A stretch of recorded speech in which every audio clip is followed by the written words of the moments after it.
حبايب قلبي وحشتوني.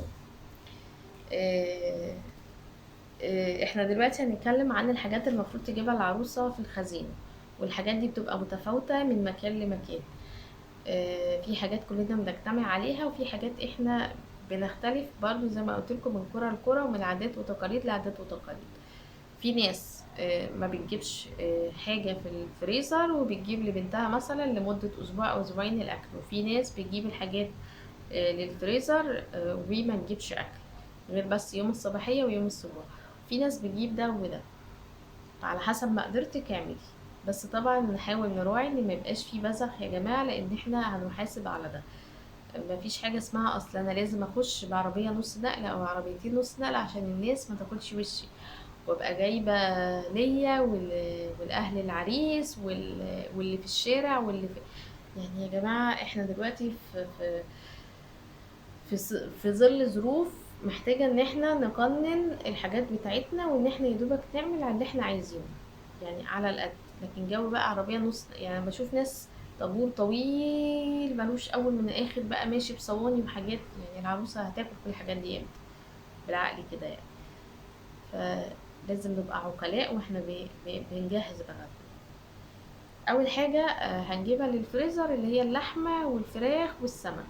اللحوم بنجيب اللي هي اللحوم المكعبات، بنجيب المفروم، بنجيب الكبدة، بنجيب الفراخ العادية، بنجيب البانيه، بنجيب الكبد والقوانص، بنجيب نوع او نوعين سمك.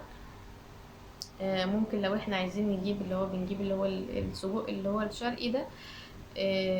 يعني ايه حاجات من ديت بنحطها في الفريزر. بعد كده بقى هنروح لحاجة العطار. احنا بيبقى عندنا حاجات كتير جدا، بهارات كتير جدا. زمان كانوا بيستخدموا الملح والفلفل بس دلوقتي بقى في اكلات كتير، وكل اكله بيبقى لها البهارات بتاعتها. بما ان احنا بنتنا هتخش على اليوتيوب وتتفرج، فلازم يبقى عندنا البهارات دي. ايه بقى هي البهارات؟ الحبهان، المستكة، ورق اللورا، الكمون، الفلفل الاسود، الملح طبعا ده لازم يعني نجيب بكمية، الجنزبيل، الكزبرة الناشفة، البابريكا. ونجيب المدخنة يا جماعة، المدخنة بيبقى طعمها أحلى وفي الشوية بتبقى أحلى. الثوم البودر، البصل البودر، البهارات بتاعة اللحمة، بهارات الفراخ، بهارات السمك، البهارات السبعة، الشطة، القرفة، الروزماري، الريحان، الكركم، السماق، جوز الطيب، القرنفل. احنا كده يعني انا لميت لكم كل البهارات اللي موجودة عشان بس ايه نبقى على نور. آه، المشروبات بقى يبقى عندنا اليانسون، الحلبة، النعناع، الكركديه، الكاكاو، الشاي، التمر الهندي، النسكافيه، القهوة، السحلب. يعني دي برضو المشروبات الشائعة اللي لازم تبقى موجودة برضو في بيت العروسة. البقوليات بقى بنجيب العدس الأصفر والعدس أبو جبة واللوبيا الناشفة والفاصوليا الناشفة والملوخية الناشفة والفول والحمص والفريك والبرغل والبليلة والشوفان. طيب بعد كده بقى بنجيب الدقيق الأبيض، البقسماط اللي هو المطحون، دقيق البسبوسة، المكسرات ده لو أمكن، الردة، الفانيليا، الخميرة، النشا، البيكنج باودر، الطحينة. تمام كده، احنا لحد كده تمام قوي يعني. بعد كده بقى بنجيب الرز العادي بتاعنا اللي هو المصري، وبنجيب الرز البسمتي، بنجيب المكرونات بقى بكل انواعها من كل نوع شوية، اللسان العصفور، الشعرية، البصل، الثوم، البطاطس. كل الحاجات دي طبعا ضرورية، وعلى حسب بقى ما احنا عايزين نجيبها نجيب الكميات، بس ما نزودش يا جماعة عشان الحاجات دي بتسوس وبتبوظ. حرام الفلوس تترمي على الأرض. طيب هنجيب بقى السكر، الزيت، الخل، السمنة العادية والسمنة البلدي. يعني العروسة محتاجة من 2 كيلو ل5 كيلو سمنة بلدي. بعد كده بقى العريس في ايه، يعني على حسب مقدرتك هاتي. طبق يعني هنجيب بقى علبة كمان مخلل كده مشكلة هنخليها لها، والعسل الأسود، دبس الرمان، الصويا صوص. دي من الحاجات اللي هي لازم تبقى موجودة برضو في بيت العروس في الأول. طيب وبنجيب بقى، طبعا احنا عارفين يعني اهل العروسة بيخشوا بقى بالكحك والبسكويت، البيتيفور، الغريبة، الفطير، يعني الحاجات اللي هي ايه، بتاعة الصباحية اللي الناس بتيجي تاكل منها ديت. الشوكولاتات، البونبوني. فدي من الحاجات برضو اللي بتبقى على اهل العروسة، وبرضو على حسب مقدرتك انت الشخصية هاتي. طيب بنجيب بقى يا جماعة اللي هو ورق الألمونيوم ده، اللي هو كمان الاسترتش ده لازم يبقى موجود عند العروسة. في اللي هي الأكياس الحراري، في اللي هي الأكياس العادية البيضة العادية دي برضو لازم تكون موجودة. ما ننساش نجيب الأكياس بتاعة الزبالة الكبيرة دي. الحاجات دي لازم تكون موجودة في البيت عند العروسة.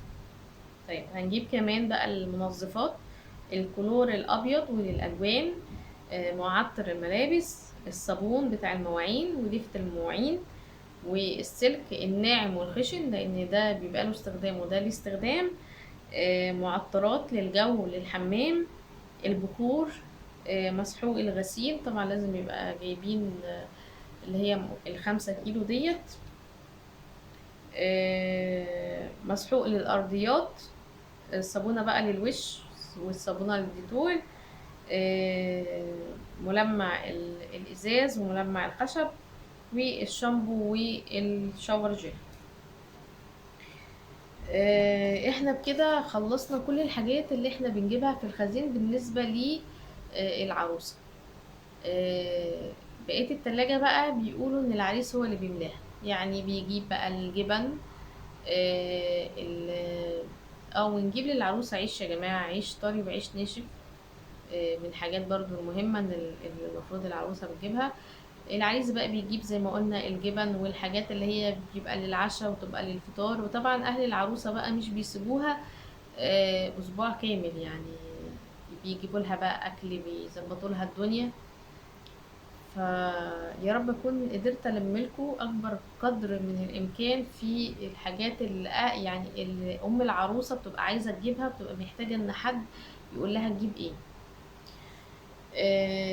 اللي جاي بعد كده انا معرفش ممكن هيكون ايه، انتوا شوفوا انتوا عايزين نعمل سلسلة ايه ونعملها مع بعض، ونكمل فيها بقى يعني. ايه اللي ممكن محتاجينه تعرفوه مثلا عن حاجة معينة ونتكلم عنها. القناة هتروح بينا لفين، هيبقى شكلها عامل ازاي، انا لحد دلوقتي معرفش. يعني انا بعد ما انزل الحلقات ديت لسه هشوف الدنيا هتودينا فين. بس اهم حاجة في النهاية ان احنا هنكون ان شاء الله مع بعض، وهيكون دايما الحلقات بتاعتنا فيها وجه افادة للي بيتفرج، عشان بس ايه نبقى واضحين. حتى لو ما عملناش حاجة فيها افادة ملموسة، ممكن نعمل حاجات تضحكنا وحاجات تغير مودنا للألطف. آه، فانا عايزاكم تستنوني ان شاء الله باذن الله في حلقات جديده وسلسله جديده، وهنفكر مع بعض هنشوف هنعمل ايه، وانا معاكم للنهايه. اسعدتوني جدا، ويا رب ما اكونش تقيله عليكم، ويكون السلسله لطيفه واستفدتوا منها بحاجه. اشتركوا بقى طبعا في القناه، فعلوا زر الجرس، تابعوني بقى كل جديد بقى واستنوني كده، وعايزين بقى ننتشر يعني، عايزين بقى ايه، تعرفونا باصحابكم ونبقى عيلة لطيفة وعيلة جميلة مع بعض. واستنوا حلقة جديدة من يومياتنا. استنى.